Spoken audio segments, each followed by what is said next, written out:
हुआ करती थी। एक ये स्थान है, इस स्थान का नाम है गागरोन। गागरोन, ये याद रखना, ये स्थान था गागरोन, आपको पता है। और गागरोन, और एक यहाँ का प्रदेश था जिसका नाम था प्रदेश, इस प्रदेश का नाम था पुगल प्रदेश। और ये पुगल प्रदेश कहाँ पर है दोस्तों? बीकानेर के अंदर। पुगल प्रदेश बीकानेर का एक प्रदेश था जिसका नाम था पुगल प्रदेश। अब एक तरफ पुगल प्रदेश, दूसरी तरफ गागरोन। गागरोन का जो राजा हुआ करता था इसका नाम था ढोला था। ढोला राजा, इसका नाम साला कंवर था, इसका नाम तेज करण था, और इसका नाम दुल्ह राय था। इसका नाम जो कछवा राजवंश का क्या है, संस्थापक उसे माना जाता है। और यहाँ एक राजकुमारी थी जिसका नाम था मारू, जिसका नाम था। ये ढोला का परिवार और मारू का परिवार एक बार दोनों आते हैं और ये पुष्कर के अंदर आकर के आपस में मिलते हैं। उस समय ढोला और मारू छोटी उम्र में होते हैं, और मारू की उस समय दोस्तों उम्र होती है कितनी? 1.5 वर्ष। 1.5 वर्ष उम्र होती है। प्रश्न भी पूछे गए, कहानी नहीं है, प्रश्न पढ़ा रहा हूं। और इस समय ढोला की जो उम्र होती है वो होती है 3 वर्ष की उम्र होती है। और यहाँ पर इनका विवाह हो जाता है। विवाह होने के बाद ढोला अपने घर आ जाते हैं और मारू वापस अपने घर चली जाती है, क्योंकि वयस्क होने से पहले इनको ससुराल नहीं भेजेंगे। तो ये जब वहां चली जाती है, जब ये वयस्क हो जाती है, तो यहां से वयस्क होने पर यहाँ एक समाचार भेजा जाता है। किसको? ढोला जी को समाचार भेजा जाता है कि आपके जो मारू है, मारू वयस्क हो चुकी है और जाइएगा और उससे शादी करके अब लेकर के आइए। तो एक सैनिक चला जाता है, और सैनिक जब यहाँ जाते हैं तो ढोला जी, ये तो राजा होते थे, ये तो उधर उधर चले जाते थे। इनकी एक और रानी, देखो राजा की शादियां तो होती थी, रानियां खूब हुआ करती थी, कोई 1-2 रानी होती नहीं थी, है ना। ऐसे राजा, जैसे आमेर का राजा मान सिंह था, उसके 1500 रानियां थी। तो यहां जब सैनिक जब गया, इस रानी ने पूछा कि आप कौन हो? तो इसने कहा कि मैं पुंगल प्रदेश बीकानेर से आया हूं, और आपके यहाँ राजा जी है ना, ढोला जी, और ढोला जी का विवाह हो रखा है मारू से। तो उनसे मैं ये कहने आया हूं कि मारू वयस्क हो चुकी है, अब उसको ससुराल लेकर के आइए। और रानी साहब आपको क्या बताऊं, हमारे जो भाई साहब है मारू, वो इतने सुंदर है, वो इतने सुंदर है, अगर वो यहाँ पर आ गए आपके यहाँ पर तो लाइट की भी जरूरत नहीं है। वो जब खड़े रहते हैं ना तो चारों तरफ रोशनी होती है। वो जब चलते हैं ना, वो जब चलते हैं तो जमीन गुलाबी हो जाती है।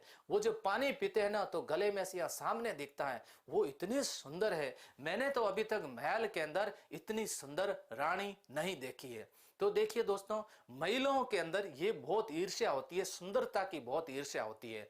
वो देख रही, पड़ोसन दोनों पास में बैठी होगी होती, तो उन दोनों के मन में ये विचार चल रहा होगा, वो देख रही है कि मैं सुंदर हूं, वो देख रही है कि मैं सुंदर हूं। बस इनके ये ईर्ष्या बहुत ज्यादा होती है। हालांकि होनी भी चाहिए, क्योंकि ईश्वर ने इनको बनाया भी बहुत सुंदर है, ये ईश्वर की सबसे सुंदर कृति भी है। पुरुषों के अंदर ये सुंदरता वाला नहीं होता, क्योंकि पुरुष तो सारे होलसेल रेट में बनाए होते, थोक के भाव बने होते हैं। तो उनका नाक टेढ़ा है, कोई कान का पता नहीं, कोई कैसे बना है, उनमें तो ईर्ष्या होती नहीं। वो आपस में एक दूसरे को देते हैं, ओ मां जेड़ो मैं ये जेड़ो ही जाऊं। तो यहाँ ये ईर्ष्या बहुत ज्यादा है। उस रानी को बड़ी ईर्ष्या हुई। उसने कहा अगर मारू आ गई तो अपना तो पापा कटा, अपना स्थान तो खत्म हो जाएगा। ऐसी स्थिति में एक काम करते हैं कि इधर की साइड में सैनिक खड़े कर देते हैं, और इधर का जो साइड था इधर, यहां पर सारे सैनिक खड़े कर दिए। और सैनिकों को कहा गया कि पुंगल प्रदेश से कोई भी आए तो उसको राजा के पास में मत ले जाना, उसको वहीं पर मार देना, नहीं तो तुम्हारी गर्दन काट दी जाएगी, जिंदा जिंदा जला देंगे तुम्हारे को। उन्होंने कहा जी हुक्म रानी साहब। हम इधर जाकर के खड़े हो गए। अब इधर से सैनिक, वो सैनिक उसको तो बेचारे को मार ही दिया, दूसरा सैनिक भेजा, दूसरा सैनिक आया, उसको भी मार दिया। जो भी सैनिक आता था उसको पूछते थे कौन हो भाई साहब, वो कहते थे कहां से आ रहे हो, आधार कार्ड है क्या आपके पास, लाइसेंस है ड्राइविंग, तो क्या ये दिखाओ। वो देखते थे पुंगल प्रदेश का, देखते थे उसको क्या कर देते थे, वहीं पर भी मार देते थे। एक सैनिक गया, दूसरा सैनिक गया, तीसरा सैनिक गया, चौथा सैनिक गया, वापस कोई आए नहीं। भाई साहब जा कहां रहे हैं, कोई काल कोठरी होगी, क्या हुआ, कोई वापस नहीं आए। इधर पीछे मारू चिंतित, मारू के परिवार वाले चिंतित, मारू खाना खाए नहीं, पानी पिए नहीं, नींद आए नहीं, करे तो करे क्या, चिंता घर कर गई। मारू सूखी सूखी जा रही है, आंखों के नीचे काले काले धब्बे पड़ने लग गए हैं। अब वो बातें रही नहीं, गुलाबी वाली अब बातें नहीं रही, क्या किया जाए माली, अब कलर भी चेंज हो रहा है। अब ऐसी स्थिति के अंदर घर में ये गजब की चिंता। और इस प्रकार की घोर जब चिंता हुई तब वो गाने बजाने वाले भी होते थे, वो भी बेचारे चिंतित हो गए। और वो एक भाई साहब ढोली, जिसको मंगनियार कहते हैं, मंगनियार, ये दोस्तों राजा महाराजाओं के यहाँ गाना बजाने का काम करते थे। ये जाति बहुत चालाक जाति हुआ करती है और इसका काम होता है गाना बजाना करना, और वो बजाते रहते हैं, टों टों टां टों टां टों बजते रहते हैं, है ना, और वो गाना गाते रहते हैं। मठिया में मोण भला आविया सा, मनारी कयो कर मनवार भला, मठुड़ा में मोण भला आविया सा, ऐसे गाते रहते हैं बाहर बैठे बैठे। इन्होंने कहा राजा साहब अगर आपकी अनुमति हो तो मैं जाकर के एक बार पता करके आता हूं कि आखिर उधर से समाचार क्यों नहीं आ रहे। उन्होंने कहा तू क्या जाएगा, इतने सारे सैनिक भेज दिए, बढ़िया बढ़िया वाले जो टॉप लेवल के सैनिक थे उनको भेजे, वो भी वापस नहीं आई, तेरा पता कहां लगेगा। उसने कहा एक बार मौका तो दीजिएगा, ले तू चला जा। वो भाई साहब 2-3 जने हुए इकट्ठे, एक वो बजाने वाला ढोल की बजाने वाला ढम ढमाक ढम, और एक वो खट खटा खट खट खट, वो 4-5 जने लिए साथ के अंदर, और वो पहुंचे यहाँ पर, वो सैनिक खड़े यहाँ पर और बंदूकें ली हुई पास के अंदर। पूछा भाई साहब कहाँ से आए हो, कोई आधार कार्ड वगैरह है आपके पास में? उन्होंने कहा हमारे पास में कुछ भी नहीं है, हम तो गाने बजाने वाले हैं, हम तो बैंड वाले हैं। क्या कहा? हम तो बैंड वाले हैं, हम तो बैंड वाले हैं।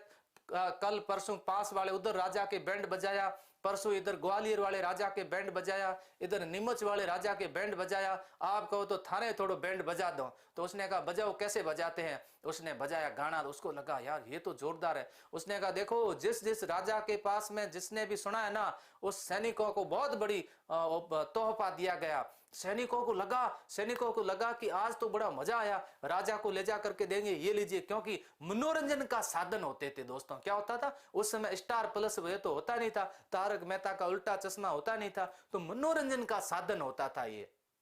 अब उन्होंने कहा कि तुझे हम राजा के पास ले जाएंगे, राजा हमें कोई ना कोई गिफ्ट देंगे। तो उसने कहा बिल्कुल आप राजा के पास ले जाओ और हम राजा को बहुत अच्छा गाना सुनाएंगे। तो राजा के पास ले जा करके उसको बैठा दिया। उन्होंने कहा ढोला जी कौन से आप बताओ? तो कि यही है ढोला जी जो सामने बैठे ना। अच्छा यही है ढोला जी? तो कि अब आप सुनिए। ढोला जी ने पूछा हु आर यू, तुम कौन हो? उन्होंने कहा कि हम गाने बजाने वाले हैं, हम बैंड वाले हैं और हम आपके लिए बहुत अच्छा अच्छा गाना सुनाते हैं। तो क्या सुनाइए। उन्होंने पहला गाना सुनाया, नींबूड़ा नींबूड़ा नींबूड़ा, काचा काचा पाचा पाका, नींबूड़ा लाए दो, लाए लाए दो, नींबूड़ा नींबूड़ा नींबूड़ा। राजा को ओहो क्या गाना सुनाते हो आप? उसने कहा अच्छे गाना नहीं सुनाते, अब सुन जो मैं सुना रहा हूं।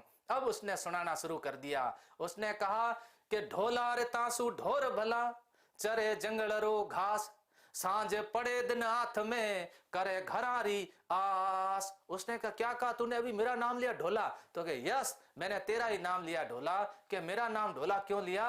उसने कहा ढोला तैसू ढोर भला। क्या कहा है? कि ढोला तैसू ढोर भला, चरे जंगलरो घास, सांझ पड़े दिन हाथ में, करे घरारी आस। तेरे से तो अच्छे वो जानवर हैं, तेरे से तो अच्छे वो पशु हैं जो कि शाम को घर आते हैं और वो अकेली बैठी बैठी वहां तड़प रही है तेरी याद के अंदर। और तू जब 3 वर्ष का था तब तूने उससे शादी की थी और वो 1.5 वर्ष की थी। अब जाकर के उसको लेकर के वो इतनी चिंतित हो रही है। वाह ढोला वाह, तू उससे लेने नहीं गया अभी तक, और हमने कितने सैनिक भेज दिए और सारे सैनिक तुम्हारे यहाँ रानियां उनको मरवा देती हैं। आखिर उसकी क्या गलती है? एक राजपूताने के अंदर ये सिस्टम है कि एक बार शादी होने के बाद उसका दोबारा विवाह नहीं होता है। अब ढोला को जब उसकी पूरी बातें सुनाई तब ढोला ने कहा क्या बात है? उन्होंने कहा सेना तैयार की जाए। अब सेना तैयार करने के लिए ढोला रवाना होता है। दौसा में बड़ गुजरों को हराता है, आमेर के अंदर चलता है, वहां पर मीणों को पराजित करता है, कछवा राजवंश की स्थापना करता है और राजवंश की स्थापना करने के बाद पुगल चला जाता है और पुगल में जाकर के मारू से विवाह करता है। और यह प्रेम कहानी जो इतिहास के अंदर प्रसिद्ध हो गई है। तब कहा जाता है दोस्तों, तभी तो कहा गया है कि ढोला रे थारे देश में, ढोला रे थारे देश में उपजे 3 रतन, एक ढोलो दूजी मारू तीजो कसुंबल रंग। अब एक तो ढोलो दूजी मारू तीजो कसुंबल रंग। कसुंबल रंग किसका प्रतीक है, ऐसा भी पूछा जाता है दोस्तों। कसुंबल रंग लाल रंग का प्रतीक है, लाल रंग का प्रतीक है। और ढोला और मारू से विवाह हो जाता है। विवाह होने के बाद ये घर आते हैं और उस समय गागरोन दुर्ग को दुल्हन की तरह सजाया जाता है। बड़ा भव्य वहां पर स्वागत होता है। लेकिन ईर्ष्याली रानियों ने धोखा देकर के मारू की हत्या करवा दी जाती है। और उसके बाद में ढोला जी पागल हो जाते हैं। और पागल होने के बाद में उनकी भी क्या हो जाती है, मृत्यु हो जाती है। ऐसी ही एक दोस्तों प्रेम कहानी थी। और समय समय पर ऐसी ही कहानी